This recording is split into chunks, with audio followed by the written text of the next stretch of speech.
हे वीणावादिनी सरस्वती, हंसवाहिनी सरस्वती, विद्यादायिनी सरस्वती, नारायणी नमोस्तुते। हे हंसवाहिनी Saraswati, ज्ञानदायिनी Saraswati. Hi student, मैं DV sir पुनः आज लेकर के आए हूँ आप लोगों के लिए फिजिक्स।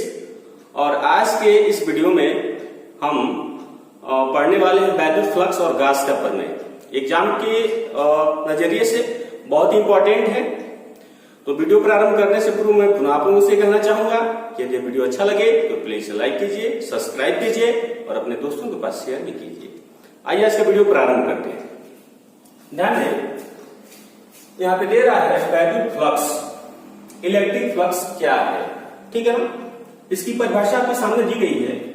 किसी वैद्युत क्षेत्र में स्थित काल्पनिक पृष्ठ पर वैद्युत फ्लक्स उस पृष्ठ से गुजरने वाली वैद्युत बल रेखाओं की संख्या की माप, ठीक है ना। क्या बोला गया इसमें? किसी वैद्युत क्षेत्र में स्थित काल्पनिक पृष्ठ पर, कोई वैद्युत क्षेत्र आपका लिया जाए, मान लीजिए वैद्युत क्षेत्र है आपका, ठीक, इस पे काल्पनिक पृष्ठ है, तो इस काल्पनिक पृष्ठ से गुजरने वाली वैद्युत बल रेखाओं की संख्या की माप ही आपकी क्या है? वैद्युत फ्लक्स, ठीक है। तो इसी आधार पर इसे फाई इसे क्या करते हैं? प्रदर्शित करते हैं। बातें समझ में? परिभाषा देखिए, इसमें कहा है कि किसी वैद्युत क्षेत्र में स्थित काल्पनिक पृष्ठ पर, यानी किसी वैद्युत क्षेत्र में काल्पनिक पृष्ठ है और इस काल्पनिक पृष्ठ से गुजरने वाली जो वैद्युत बल रेखाओं की संख्या है, इसी संख्या की माप है वैद्युत फ्लक्स। इसी आधार पर इसे फाई इसे हम क्या करते हैं? प्रदर्शित करते हैं। क्लियर हुआ? आइए जरा ध्यान दें। जैसा कि इस चित्र में आप देख पा रहे हैं, यह ई एक वैद्युत क्षेत्र का माध्यम क्रिएट किया गया है और इसमें ए पृष्ठीय क्षेत्रफल वाला कोई भाग लिया गया है और इसमें एक सूक्ष्म क्षेत्रफल आपका डीए है, ठीक है। और इस डीए में स्थित वैद्युत क्षेत्र यदि ई है, इस मान लीजिए जो सूक्ष्म क्षेत्रफल आपका डीए है, इसमें स्थित वैद्युत क्षेत्र क्या है आपका? ई है। तो ई तथा डीए के डाट गुणन को ही हम वैद्युत फ्लक्स कहते हैं, ठीक है। तो जरा ध्यान दें, ई तथा डीए के डाट गुणन को हम वैद्युत फ्लक्स डी फाई ई हम कहते हैं, क्योंकि सूक्ष्म पृष्ठ आपका लिया गया है कि सूक्ष्म पृष्ठ के अकॉर्डिंग सूक्ष्म वैद्युत फ्लक्स भी आपका डी फाई ई के बराबर हो जाएगा। आगे जरा ध्यान दें, परंतु आप फर्स्ट ईयर में डॉट प्रोडक्ट के बारे में पढ़ा होगा। A dot B is equal to क्या होता है? ए बी कॉस थीटा के बराबर होता है। पढ़ा नहीं पढ़ा आपने? ठीक। तो इसी के अकॉर्डिंग इसका डॉट प्रोडक्ट आप लेंगे तो D phi E is equal to आपका हो जाएगा ई डी ए और कॉस थीटा का हो जाएगा। इसका मतलब ये हुआ कि जो सूक्ष्म पृष्ठीय क्षेत्रफल आपका लिया गया है और इस सूक्ष्म पृष्ठीय क्षेत्रफल में आपका डीए के अनुदिश जो निर्गत वैद्युत फ्लक्स होगा D phi E is equal to E D A cos theta के बराबर आपका हो जाएगा। क्लियर है? अब ध्यान दें, यदि ये संपूर्ण पृष्ठीय क्षेत्रफल जो ए लिया गया है, ठीक है। अब इस संपूर्ण पृष्ठीय क्षेत्रफल से जो निर्गत वैद्युत फ्लक्स की गणना यदि हमें करनी हो तो हम करेंगे क्या? इसको इस संपूर्ण समतुल्य पृष्ठीय क्षेत्रफल को डीए के भाग छोटे छोटे खंडों में क्या करेंगे? विभक्त कर लेंगे, ठीक। और उन सभी खंडों से जो निर्गत वैद्युत फ्लक्स होंगे, उन सभी वैद्युत फ्लक्सों का जो योग होगा वही तुल्य आपका इस समतुल्य पृष्ठ से निर्गत वैद्युत फ्लक्स आपका हो जाएगा, ठीक। तो आपका वैद्युत फ्लक्स आपका होगा phi E is equal to sigma, और हम कर सकते हैं डी फाई ई आप कर सकते हैं, ठीक। या इसको थोड़ा सा और चेंज करके लिखा जाए तो फाई इज इक्वल टू आपका हो जाएगा इंटीग्रेशन ऑफ ए और डी फाई ई के क्या होगा आपका? बराबर हो जाएगा, ठीक। तो फाइनली ये वैल्यू आपकी मिल जाएगी फाई इज इक्वल टू, आपका ध्यान दें, इंटीग्रेशन में ए हो जाएगा आपका और देखिए डी फाई ई की वैल्यू आपकी कितनी है? EDA cos थीटा है। ठीक है, तो इस तरीके से फाई इज इक्वल टू आपका हो जाएगा E cos थीटा को आप बाहर ले लीजिए और इंटीग्रेशन ऑफ A और कितना हो जाएगा आपका dA हो जाएगा। ठीक है, यानी कहने का मतलब यह है कि जो पृष्ठीय क्षेत्रफल या इसके छोटे छोटे जो खंड विभक्त हैं उन सबका योग है। ठीक है, तो इस तरीके से फाई इज इक्वल टू आपका हो जाएगा E cos theta into A आपका हो जाएगा, क्योंकि यहाँ पे यदि 1 दिया जाए तो A के रिस्पेक्ट में इसका इंटीग्रेशन हम करेंगे तो कितना आएगा आपका ये आ जाएगा। ठीक, तो इस तरीके से जो नेट वैल्यू फ्लक्स आपका फाई इज इक्वल टू हो जाएगा वह होगा आपका EA cos थीटा आपका हो जाएगा। ठीक है ना, इस तरीके से जो समतलीय भाग आपका लिया गया है, संपूर्ण समतलीय भाग से जो निर्गत तुल्य वैद्युत फ्लक्स आपका फाई इज इक्वल टू हो जाएगा EA cos थीटा के क्या होगा आपका बराबर हो जाएगा। ठीक, कुछ केसेस हैं, थोड़ा सा ये डिस्कस करते हैं इसमें। देखिए केस फर्स्ट में आपका ये कह रहा है कि यदि थीटा की वैल्यू आपकी 0 से कितनी ले ली जाए 0 अंश, तो phi E is equal to आपका EA cos 0 अंश, तो phi E is equal to आपका मिल जाएगा 0 की वैल्यू कितनी होती है 1 होती है, तो अधिकतम वैल्यू फ्लक्स ये आपका हो जाएगा। ठीक है, केस सेकंड में जरा ध्यान दें। केस सेकंड में आपका ये कह रहा है यदि theta is equal to 90 degree हो जाए, कितना हो जाए 90 डिग्री, तो जब 90 डिग्री आपका होगा तो जो net value flux phi is equal to हो जाएगा EA और cos 90 डिग्री होगा। इस तरीके से फाई E की वैल्यू आपकी कितनी हो जाएगी, cos 90 का मान 0 होता है, तो जब 0 हो जाएगा तो टोटल वैल्यू कितनी हो जाएगी आपकी 0 के बराबर हो जाएगी। ठीक है, एक और केस है और केस मान थर्ड हम कर लेते हैं। यदि थीटा की वैल्यू हम 180 डिग्री ले लेते हैं, ठीक, तो ये जो निर्गत वैद्युत flux phi is equal to आपका हो जाएगा, जब 180 यहाँ पे पुटअप करेंगे तो cos 180 की जो वैल्यू होती है -1 होती है, तो माइनस का EA के क्या होगा आपका बराबर हो जाएगा। ठीक, नेक्स्ट ध्यान दें, केस फोर्थ में आपका ये कह रहा है कि यदि थीटा लेस देन 90 डिग्री, कितना होगा आपका जब थीटा लेस देन 90 डिग्री होगा तो आपको ये पता होना चाहिए कि cos 90 से लेस यानी 90 से कम या 90 तक जो भी मान होते हैं वो सब आपके धनात्मक होते हैं। ठीक है, तो इस पर जो वैद्युत फ्लक्स हो जाएगा, वैद्युत फ्लक्स आपका हो जाएगा वो क्या होगा आपका धनात्मक हो जाएगा।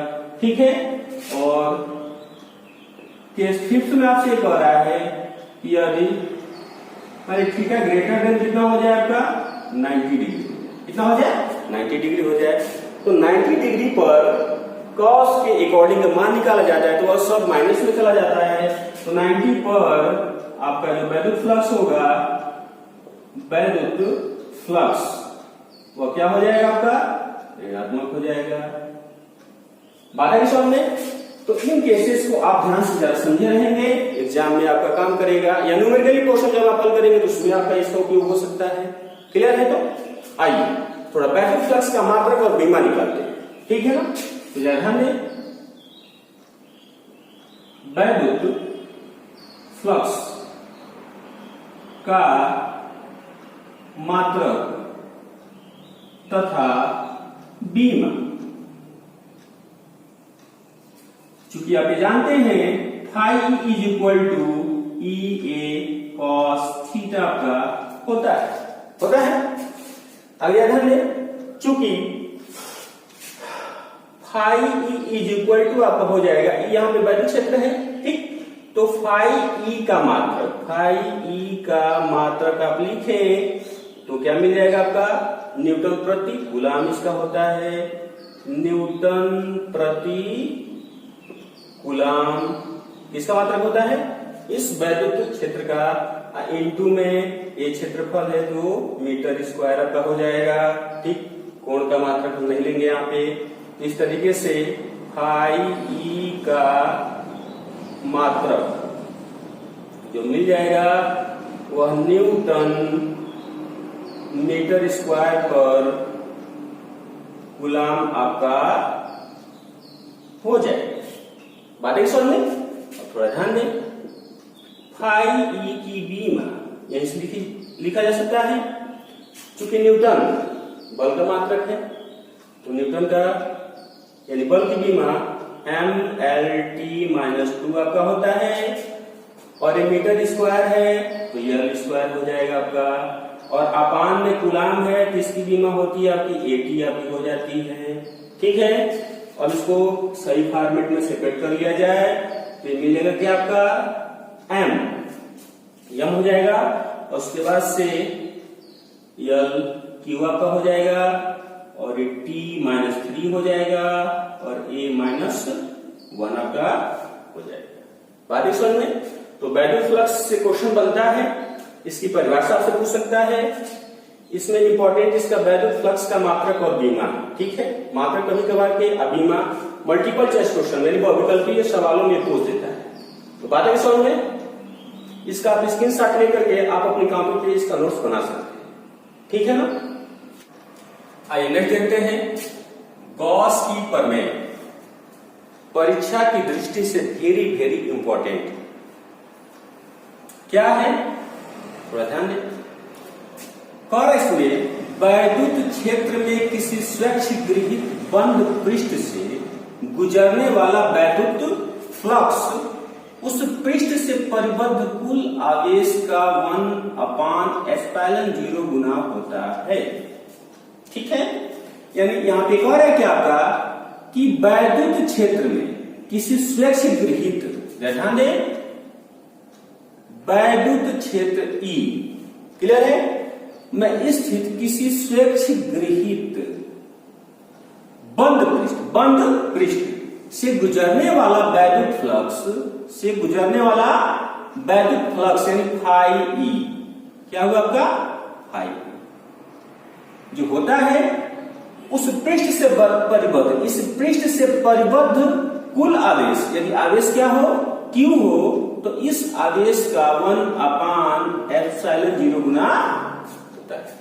यही आपका गॉस का प्रमेय समझ में आया? जरा समझने का प्रयास करें। वैद्युत क्षेत्र में किसी स्वैच्छिक बंद पृष्ठ यानी वैद्युत क्षेत्र आपका E है, इसमें स्वैच्छिक बंद पृष्ठ से गुजरने वाला जो वैद्युत फ्लक्स है यही आपका फाई E। ठीक है, उस पृष्ठ से परिबद्ध कुल आवेश यानी Q का 1/ε0 गुना होता है। यही आपका गॉस का प्रमेय है ना सर? यानी इसको लिखा जा सकता है phi E is equal to Q upon ε0 आपका हो जाएगा, जहां पे ε0 क्या है, निर्वात की वैद्युतशीलता है। ठीक है ना? ये तो हो गया आपका गॉस का प्रमेय। उम्मीद करते हैं कि समझ में आ गया होगा आप लोगों को। ठीक, अब यह चीज कैसे आता है, इसका सत्यापन हम कैसे कर सकते हैं? ठीक, प्रारूप है, आइए करते हैं, जरा ध्यान दें। यहां पे मान लीजिए कि ए पृष्ठीय क्षेत्रफल का एक ठोस गोला लिया गया है। ठीक, और इसके केंद्र पर यानी जो ये ठोस गोला जो है जो गोलीय पृष्ठ आपका लिया गया है, इसके केंद्र O पर प्लस Q आवेश आपका क्या है स्थित है। ठीक है, मान लीजिए इस गोले के पृष्ठ पर एक बिंदु क्या है P है, जिस पर हमें तुल्य वैद्युत फ्लक्स क्या करना है, ज्ञात करना है। ठीक है ना? आगे ध्यान दीजिए, O से P की दूरी आपकी कितनी होगी, R होगी, क्योंकि ठोस गोला यहां से यह दूरी और यहां से यह दूरी दोनों क्या होगा आपका समान हो जाएगा। ठीक है,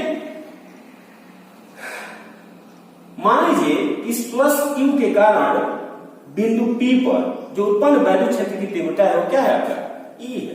क्या आपका E है। तो इस तरीके से मान लीजिए यह जो बिंदु P है आपका, इसके चारों ओर एक सूक्ष्म क्षेत्रफल वाला अवयव dA है जो चारों से इसको क्या है घेरे हुए है। ठीक है, तो इस सूक्ष्म क्षेत्रफल dA से ध्यान दें, सूक्ष्म क्षेत्रफल डीए से बाहर की ओर निर्गत वैद्युत फ्लक्स आपका होगा। चूंकि सूक्ष्म भाग है तो जो निर्गत वैद्युत फ्लक्स आपका हो जाएगा D phi E is equal to आपका हो जाएगा ई डी ए के डॉट प्रोडक्ट क्या होगा, बराबर होगा वैद्युत फ्लक्स की परिभाषा से। ठीक है, इस तरीके से मिल जाएगा D phi E is equal to आपका हो जाएगा E D A cos theta का होगा, क्योंकि इसका डॉट प्रोडक्ट जब हम ओपन करेंगे तो वह ई डी ए कॉस थीटा क्या हो जाएगा, आपका बराबर हो जाएगा। ये समीकरण नंबर 1 आप इसको दे सकते हैं। ठीक, थोड़ा आगे ध्यान दें। अब इस प्लस क्यू आवेश के कारण बिंदु P पर जो तुल्य वैद्युत क्षेत्र की तीव्रता है उसको हम कैसे ज्ञात करेंगे। तो पहले लेसन में किसी बिंदु आवेश के कारण किसी दूसरे बिंदु पर वैद्युत क्षेत्र की तीव्रता का सूत्र आपको पता होगा, उसके अकॉर्डिंगली लिखिए। ध्यान दें, प्लस क्यू आवेश के कारण बिंदु P पर वैद्युत क्षेत्र की तीव्रता, यानी यह वैद्युत क्षेत्र की तीव्रता का E इज इक्वल टू आपका हो जाएगा 1/4πε0 और Q अपान R स्क्वायर के क्या होगा, बराबर होगा, क्योंकि आवेश Q है और यहां से अंतर की दूरी क्या है आपकी R है। ठीक है, अब इस E का मान समीकरण 1 में रखिए तो ध्यान दें। अतः समीकरण 1 से आपको मिल जाएगा D phi E is equal to, ध्यान दें d phi E is equal to E का मान पुट करे जा रहा है तो ये 1/4πε0 और ये हो जाएगा आपका ई की वैल्यू पुट की जा रही है ना, तो क्यू अपान आर स्क्वायर हो जाएगा और ये डी ए कॉस थीटा आपका मिलेगा। ठीक है ना, और इसको थोड़ा सा सेपरेट कर लिया जाए तो मिल जाएगा आपका d phi E is equal to 1/4πε0, इसको क्यू पे यहां पे ला दीजिए, क्यू अपान इतना इंटू ये हो जाएगा D A cos theta upon R square के क्या होगा आपका, बराबर हो जाएगा। ठीक, इस तरीके से मिला आपका d phi E is equal to Q upon 4πε0 और ये डी ओमेगा के क्या होगा, बराबर होगा, क्योंकि यह डी ओमेगा की जो वैल्यू होती है D A cos theta upon R square के बराबर आपका होता है। अगर आपको याद होगा तो कल के वीडियो में आप लोगों को घन कोण के बारे में आपको बताया गया था। ठीक है, तो यह सूक्ष्म जो क्षेत्रफल आपका डीए है, इसी के कारण इसके केंद्र पर घन कोण का मान आपका D omega equal to D A cos theta पर क्या होता है, आर स्क्वायर होता है। ठीक है ना, देखिए इसका उपयोग यहाँ पे हुआ कि नहीं हुआ। ठीक, अब ध्यान दें, अतः संपूर्ण पृष्ठीय क्षेत्रफल ए से, ये संपूर्ण पृष्ठीय क्षेत्रफल आपका ए लिया गया है, तो ए से निर्गत वैद्युत